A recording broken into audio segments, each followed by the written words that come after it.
Have you struggled with knowing that disciplining your child might be something that you need to be doing? Maybe you have had some problems with getting your child to listen to you and you are unsure as to what you should do next. It is important that children of all ages have some aspect of discipline in their lives. Maybe you have felt like you need to be stricter, but you don't know how to implement discipline in the correct way. All children need discipline and structure to be able to function. Whether you are a parent, teacher, or just some sort of guardian, you too should know why discipline is important. When you let a child go without structure, they tend to go rampant. Children like to push the boundaries and see how much they can get away with. But it is your responsibility to show them the difference between right and wrong. You, as the adult, are supposed to guide the child to the right passage. Discipline is an important factor in everyone's lives, and let me tell you why. One mistake that a lot of parents make is they fear discipline. They look at it as a negativity, but they don't see that there is good in discipline. Learning the right ways of disciplining your child can be scary. Becoming a parent is not something you can really study for. All children have different characteristics. Finding what is best for your child will make an abundance of difference. Learning what your child reacts to and taking the time to learn them will help reduce the fear you may have. Disciplining a child can be hard, especially if they are yours. The most common mistake a parent can make is fearing saying no to their child or feeling guilty after they say no to them. As we continue further into the subject, we will begin to talk about disciplinary actions that parents should use or that parents can use. One important piece of good discipline is structure. Making your child go to bed at a certain time is very crucial to having a healthy relationship as well as reducing the need for disciplinary actions.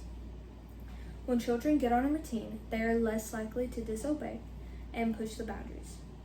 Good Starters National Inclusive Practices consultant Troy Dunn said from the ages of 3 to 5 years old, children naturally start seeking more independence from their parents and start to test those boundaries as they realize they have a voice. They are saying, I am a big person and I will make my own decisions. As we look over here, we can see routine's benefits for kids. So we have cooperation, expectations are established, confidence and independence, time management skills, as well as less power struggles, consistency, stronger family connections, stability, and security. Over here, we have the statistics on children who repeated a grade and school by the family structure that they have in their home. The children are capable of having a successful future if they don't have both parents in the home, but they will need some sort of routines or structure or something like going to bed on time or eating 3 meals a day at a certain time. But let me show you how much having 2 parents in the household can affect a child's life. As we can see, both biological parents or 2 adoptive parents is 6.5% of a child repeating a grade versus the most that we have, which is 21.9%, which is other.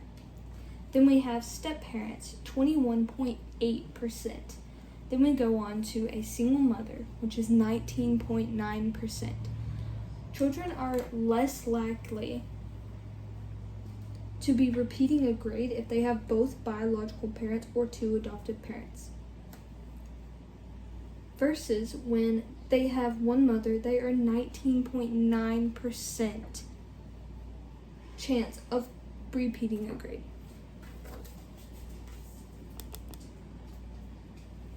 As humans, we tend to get mad easily and erupt. Take a volcano, for example.